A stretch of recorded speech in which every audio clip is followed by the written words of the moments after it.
Hello friends, welcome to my channel solving questions with Gauri ma'am. देखो, आज हम question solve कर रहे हैं गेट इकोलॉजी एंड इवोल्यूशन के 2020 के पेपर से मैंने ये लिया हुआ है। Which of the following sensory mechanisms do most frugivorous bats primarily use while foraging. Foraging का मतलब खाना ढूंढना। खाना ढूंढने के लिए फ्रूगिवोरस बैट्स कौन से मैकेनिज्म को यूज़ करते हैं, ये हमें पूछा है। क्वेश्चन को आपको ठीक से पढ़ना है। ओके, ऑप्शंस में है olfaction, electromagnetism, vibration and echolocation. So let's go through details of each option to find the answer. तो पहला है, देखो, ऑल्फैक्शन। ऑल्फैक्शन का मतलब होता है सेंसेशन ऑफ स्मेल। ओके, तो ऐसा देखा गया है कि जो फ्रूगीवोरस बैट्स है, जो फ्रूट्स पर सस्टेन करते हैं, फ्रूट्स के ऊपर सरवाइव करते हैं, तो they get feed on variety of fruits. Figs खाते हैं वो, गवाज खाते हैं, बनाना भी खाते हैं, मैंगो भी पसंद है उन्हें, और कुछ ट्रॉपिकल फ्रूट्स वो खाते हैं। तो इस को ढूंढने के लिए they use the mechanism of olfaction. Fruits की तो स्मेल बहुत अच्छी होती है, हमें भी कहीं बनाना की स्मेल आ गई तो बनाना की नहीं, मैंगो की स्मेल आ गई तो खाने का मन करता है ना। सो ऑल्फैक्शन यूज करते हैं वो। देन दूसरा है, देखो, इलेक्ट्रोमैग्नेटिज्म। तो ये फिजिक्स की ब्रांच है actually, and use of study of electromagnetic force हम यहाँ स्टडी करते हैं। मगर हमारे ऑर्गेनिज्म, बायोलॉजी के ऑर्गेनिज्म भी इसे यूज करते हैं to perceive the direction, altitude or location, for orientation and navigation, and regional maps develop करने के लिए माइंड में ऑर्गेनिज्म कैन यूज इलेक्ट्रोमैग्नेटिज्म।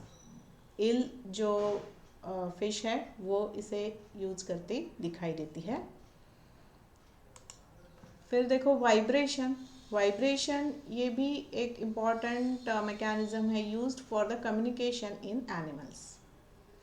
इसका एग्जाम्पल मैं आपको देती हूँ, आपको अच्छे से समझ में आएगा। अर्थक्वेक।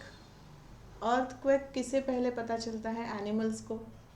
एनिमल्स के बिहेवियर में अगर कुछ डिफरेंस आता है तो that is can be noticed as a earthquake. Earthquake होने से पहले ऐसा देखा गया है कि एनिमल के बिहेवियर में फ़र्क आता है, that can sense the vibrations, है ना। तो ये याद रखना, हाँ, vibration, earthquake.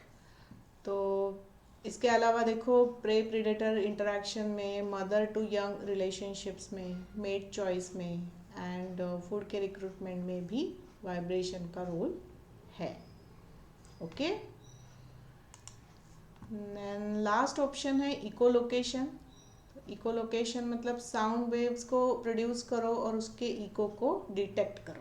This is what echolocation is. अगर सामने कोई प्रे है तो उसे धड़क के वो साउंड वेव्स वापस आती है, that is what we call as a echo. तो वो इको जो आता है उसको सेंस करके बैट्स पता लगाते हैं कि सामने उसकी खाने की चीज़ है ना। तो bat use echolocation to navigate and find food in the dark, रात में। तो ये पॉइंट मैंने बोल्ड किया है, देखो।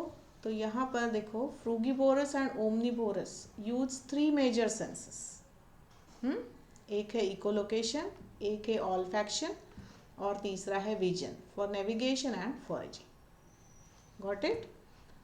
तो अभी यहाँ देखो, फ्रूगीवोरस बैट्स हमें पूछा गया है, इसलिए हम आंसर को ऑल्फैक्शन टिक करके आएंगे। समझ रहे हो? तो आपको क्वेश्चन को शांति से, फुल फोकस से, फुल कंसंट्रेशन से पढ़ना है। सिर्फ बैट देख के खटाक से इकोलोकेशन टिक करके नहीं आना है। तो इस क्वेश्चन का फ्रूगीवोरस बैट्स बताया है, इसलिए ऑल फैक्शन आंसर हो जाता है। Okay okay, so with this I'm concluding with today's video. I request you to please like, share and subscribe for my channel, and also to hit the bell icon. I wish you all the best for your exam and for your preparation. Thanks for watching.